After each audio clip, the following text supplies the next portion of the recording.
प्रिय भैया बहनों, कक्षा 10 के लिए लाइट नामक पार्ट में पिछले पार्ट में हमने आपको प्रतिबिंब बनाने के नियम बताया था। उसको पिछला वीडियो देखेंगे तो उसमें प्रतिबिंब बनाने के नियम हमने 3 बताया था। उन्हीं 3 नियमों पे आज हम चर्चा करेंगे। अवतल दर्पण में प्रतिबिंब कैसे बनता है। अवतल दर्पण में प्रतिबिंब का बनना जैसा कि यहाँ हेडिंग लिखा गया है, आप देखिए यहाँ पे अपलोड भी कर सकते हैं। अवतल दर्पण में प्रतिबिंब का बनना किसी भी दर्पण में, चाहे वो अवतल दर्पण हो चाहे उत्तल दर्पण हो, किसी भी दर्पण में जब प्रतिबिंब बन जाता है तो हमें देखिए 4 बातों की विवेचना करना पड़ता है। वो 4 बातें हैं। पहला तो ये देखना पड़ता है कि प्रतिबिंब की स्थिति क्या है, अर्थात प्रतिबिंब बन कहाँ रहा है। हमने पिछले वीडियो में दर्पण से संबंधित जितनी बातें जिसमें बताया था कि वक्रता केंद्र कहाँ पर है, फोकस कहाँ पर है, ध्रुव कहाँ पर है, अनंत कहाँ पड़ता है, ये पिछले वीडियो में बताया था। उनको आप, हमें आशा है कि भली बात आप जानते हो। तो हम इस क्रम में आगे आते हैं। तो जब वीडियो बन जाएगा तो इसमें प्रतिबिंब बनने के बाद हमें देखेंगे कि वह प्रतिबिंब कैसा बनता है, किस स्थान पर बनता है, छोटा बनता है, बड़ा बनता है, सारी बातों की विवेचना इसमें किया जाएगा। तो पहला शुरुआत करते हैं, जब वस्तु अनंत पर स्थित हो, अर्थात कोई गोली दर्पण है, यहाँ से वस्तु बहुत दूर स्थित हो। तो जब कोई वस्तु बहुत दूर स्थित होती है तो यहाँ से समांतर किरणें कोई दर्पण पे आती है। जैसा कि आप पहला देखेंगे पहली वीडियो में कि जब वस्तु अनंत पर स्थित हो तो कैसे बनता है। देखिए यहाँ पे गोली दर्पण आपके सामने अवतल दर्पण है।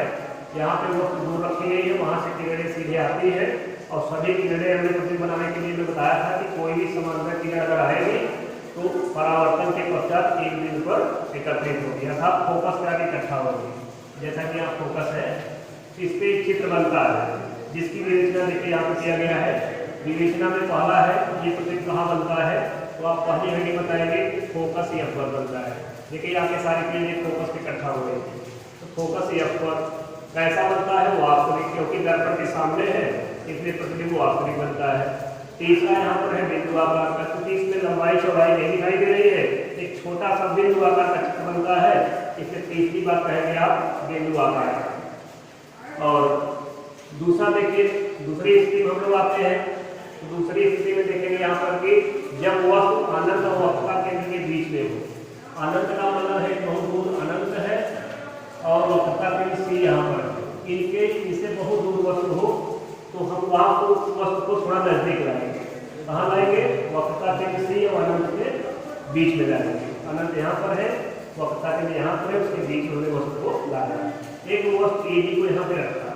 तो प्रतिबिंब बनाने के लिए मैं बताया है हमें कि एक किरण समांतर चलेगी और गोली दर्पण से परावर्तन बाद फोकस से होकर जाएगी। दूसरी किरण देखिए वक्रता केंद्र से होकर जा रही है। आपको नियम बताया गया था कि जो किरण वक्रता केंद्र से होकर जाएगी वो परावर्तन के बाद उसी रास्ते से वापस हो जाएगी। तो ये दोनों लौटने वाली किरणें देखिए, समांतर चलने वाली और वक्रता केंद्र से होकर जाने वाली, दोनों लौटने के बाद कहाँ काट रही है, बी डैश पर काट रही है। यहाँ से जो लंब खींचेंगे तो हमें एक प्रतिबिंब मिलेगा ए डैश और बी डैश। ये दूसरा पार्ट हुआ जिसकी विवेचना यहाँ लिखा गया है नीचे। ये प्रतिबिंब बन कहाँ रहा है, पहला स्थान बताएंगे कहाँ बनता है। तो बनता है सी और एफ के बीच में, जैसा कि यहाँ देखिए सी और एफ है, इसी बीच में क्षेत्र ए डैश बी डैश बन रहा है। कैसा बनता है, वास्तविक बनता है। तीसरी बात वो देखना पड़ेगा वस्तु के सापेक्ष कैसा बनता है। वस्तु सीधे है ऊपर ऐसे देखिए, अब प्रतिबिंब उल्टा बनता है, एक से नीचे यहाँ नीचे, प्रतिबिंब एक से नीचे आ रहा है इसलिए उल्टा बनता है। और चौथी बात है कि वस्तु के बराबर है, बड़ा है, छोटा है, हम विवेचना करते हैं। तो देखिए वस्तु कितनी बड़ी है, इसका प्रतिबिंब बहुत छोटा है, इसलिए चौथी बात में कहेंगे वस्तु से छोटा है। बाकी शेष बातें आपकी किताब में है, उसमें देखेंगे पूरा बना हुआ है। आते हैं तीसरा देखते हैं तीसरी हेडिंग में कि जब वस्तु वक्रता केंद्र सी पर स्थित है। देखिए यहाँ पर वक्रता केंद्र सी है, इसमें एक वस्तु ने भी रखा है। तो वक्रता केंद्र सी में जब वस्तु रखते हैं तो यहाँ से इसके समांतर किरण जाती है, किरण तो समांतर जाएगी क्योंकि ये वस्तु बहुत नजदीक आ रही है तो किरण एक समांतर पहुंचेगी दर्पण से। तो समांतर किरण गई यहाँ से, परावर्तन का देखो इस फोकस से होकर लौटी है, क्योंकि जो समांतर किरण जाती है हमने नियम में बताया था प्रतिबिंब बनाने के नियम में कि जो समांतर किरण जाएगी दर्पण पे परावर्तन के बाद फोकस से होकर लौटेगी। तो देखिए फोकस से होकर जा रही है। दूसरी किरण यहाँ से देखिए, एक किरण यहाँ तिरछा फोकस से होकर जा रही है। ये भी दूसरे नियम में बताया था कि जो किरण फोकस से होकर जाएगी परावर्तन के पश्चात वो खींच के समांतर हो जाएगी। दोनों किरणें देखिए, ये लौट जाने वाली किरणें और ये लौट जाने वाली किरणें दोनों बी डैश पर काटती है। तो बी डैश पर काटते हैं तो यहाँ पे एक चित्र बनता है ए डैश और बी डैश, यानी परावर्तन का जब दो किरणें लौटेंगी ये दूसरे को जहाँ काटेंगी वही चित्र बनता है, नियम है प्रतिबिंब का। तो ए डैश बी डैश एक चित्र बनता है, वो कहाँ बन रहा है, देखिए सी पर ही बन रहा है, किस पे वो रखी गई है उसी के नीचे बन रहा है। उसकी विवेचना देखिए यहाँ लिखा गया है कि पहले में बताना था कि स्थान बन कहाँ पर रहा है, तो वक्रता केंद्र सी पर ही बन रहा है और कैसा बन रहा है, वास्तविक बन रहा है। दूसरी बात, तीसरी बात उल्टा बन रहा है, चौथी बात है वस्तु के समान, अर्थात जितनी बड़ी वस्तु है उतनी बड़ा चित्र बन रहा है, क्योंकि सी यहाँ सेंटर है, सी मिड पॉइंट होता है, तो यहाँ पर रखी गई वस्तु का प्रतिबिंब वस्तु के आकार का ही बन रहा है। आइए चौथा बात हम देखते हैं चौथे में कि जब वस्तु सी और एफ के बीच में स्थित हो, अब हम वस्तु को सी और एफ के बीच में रखेंगे। इस चित्र में देखिए वस्तु एफ और सी के बीच में यहाँ पर रखी गई है जिसका नाम है ए बी। इस वस्तु को रखा गया लंबवत, मुख्य अक्ष पर इसे लंबवत रखा गया है। तो यहाँ से मुख्य अक्ष के समांतर एक किरण चलती है जो परावर्तन के बाद फोकस से होकर लौट जाती है। दूसरी किरण देखिए फोकस से जा रही है और वो भी मुख्य अक्ष के समांतर परावर्तन के बाद जाएगी। ये दोनों परावर्तित किरणें एक दूसरे को बी डैश पर काटती है, तो यहाँ पर बी डैश पर हम जब लंब खींचते हैं मुख्य अक्ष से एक प्रतिबिंब हमें ए डैश बी डैश देखने को मिलता है। ये सब चीजें आपकी किताब में है, आप वहाँ देखेंगे कि चीजों को समझ में आएगा। तो देखिए अब इसकी विवेचना करते हैं कि प्रतिबिंब कैसा बनता है। कार्यवाचक विवेचना यहाँ लिखा गया है, पहला है कहाँ बन रहा है ये देखा जाए तो अनंत और सी के बीच बनता है। सी यहाँ है, अनंत इससे काफी दूर है, तो अनंत और सी के बीच में आ जाएगा चित्र, अनंत और सी के बीच में बनता है। कैसा बनता है, वास्तविक, क्योंकि दर्पण के सामने जितने चित्र बनेंगे सब वास्तविक होंगे। कैसा बन रहा है, उल्टा बन रहा है। और चौथा बात है वस्तु से बड़ा। अब सी के आगे जब हम आते हैं तो प्रतिबिंब धीरे धीरे बड़ा हो। चौथी बात देखिए वस्तु से बड़ा बन रहा है, क्योंकि हम सी के जब आगे खींच सकते हैं दर्पण के, जैसे जैसे नजदीक आते हैं चित्र उसका बड़ा होता जाता है, तो अभी यह प्रतिबिंब वस्तु से बड़ा हो जाएगा।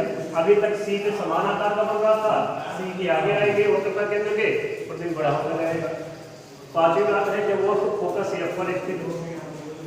पांचवी बात है जब वस्तु फोकस एफ पर स्थित हो, तो देखिए यहाँ फोकस में एक वस्तु ए बी रखी गई है, यहाँ से मुख्य के समांतर एक किरण चलती है जो परावर्तन के पश्चात फोकस से होकर जाती है, और दूसरी किरण है जो वक्रता केंद्र से होकर जाती है उसी रास्ते से सीधे निकल जाती है, क्योंकि बताया गया था कि वक्रता केंद्र से होकर जाने वाली किरण बिना विचलित हुए उसी रास्ते से वापस हो जाती है। तीसरे नियम में बताया गया था।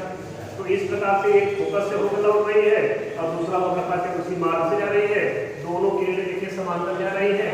ये भविष्यवाणी किया जाता है कि जाके अनंत में जरूर मिलेगी, यानी इसका प्रतिबिंब कहाँ बनेगा, अनंत पर बनेगा। अनंत पर मतलब कि अभी जैसा चित्र इसका बन गया अनंत पर तो उसकी विवेचना करना पड़ता है जब प्रतिबिंब बन जाता है।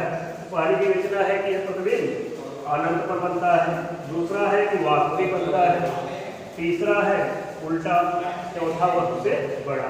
अब एक स्थान और आ गया जिसको हम दिखा रहे हैं, छठवां पॉइंट।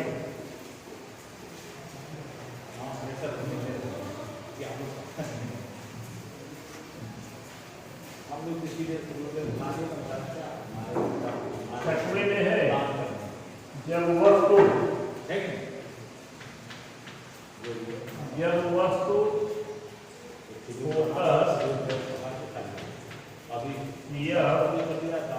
और ध्रुव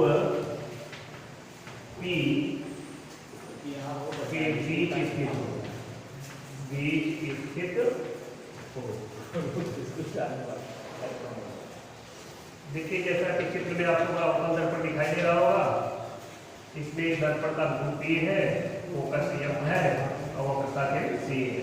अब वस्तु को हम ध्रुव P और फोकस F के बीच में रखेंगे। तो यहाँ से लगभग हमने मुख्य अक्ष पर वस्तु को रखा, ये किरण मुख्य अक्ष के समांतर चलती है यहाँ से, तो टकराने के पश्चात जब समांतर किरण जाएगी वो परावर्तन के पश्चात लौटने पर फोकस से होकर निकल जाएगी, और दूसरी किरण यहाँ से वक्रता केंद्र से होकर जाती है, वक्रता केंद्र से होकर वापस हो जाएगी। तो देखिए एक एफ से होकर के बाहर चलेगी ऐसे सीधे, और एक किरण वक्रता केंद्र से होकर जाएगी जो बिना विचलित हुए उसी रास्ते से लौटेगी। अभी दोनों किरणों में देखिए गैप ज़्यादा है, ये आगे चलते ऐसा माना जाता है कि आगे चलते दूसरे को नहीं काट पाएगी, ये पीछे बढ़ाते हैं आभास।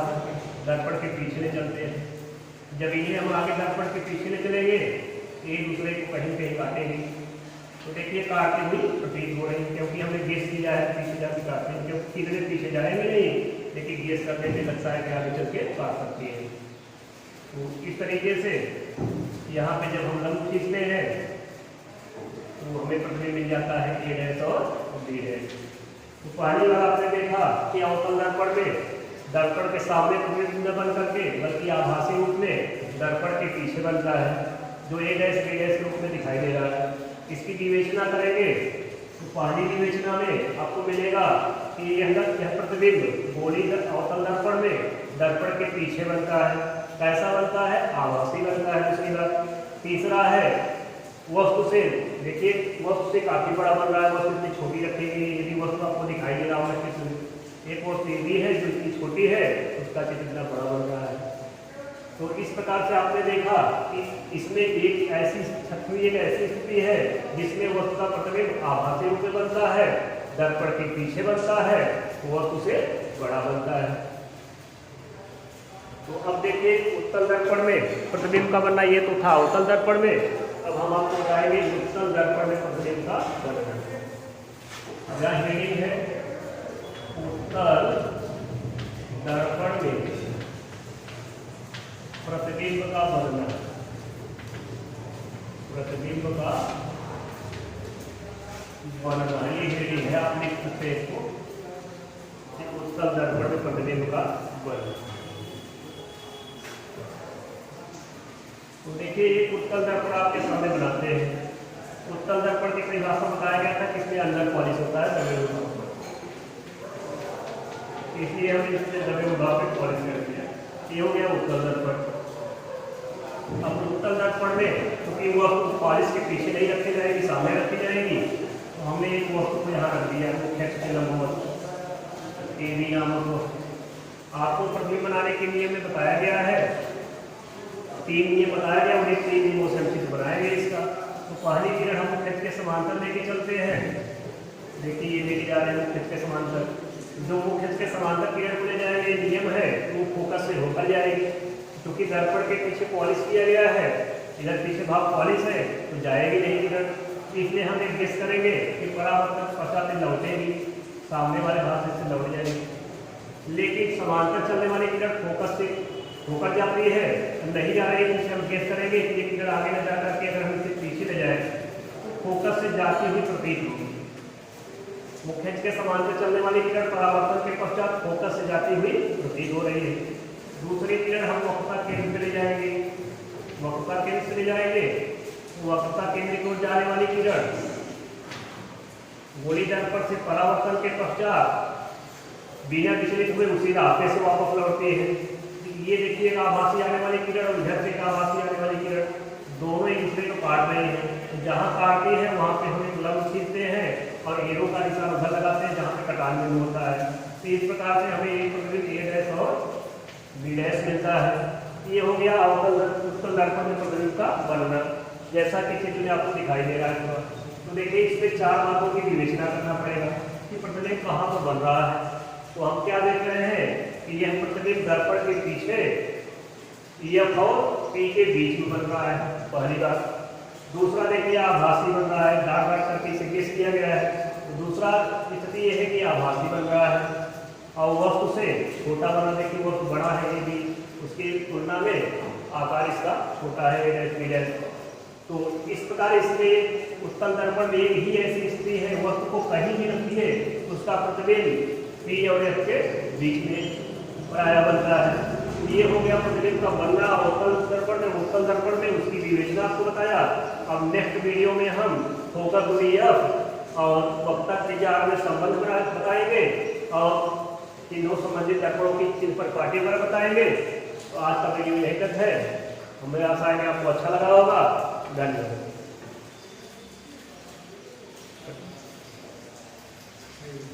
कैसे करते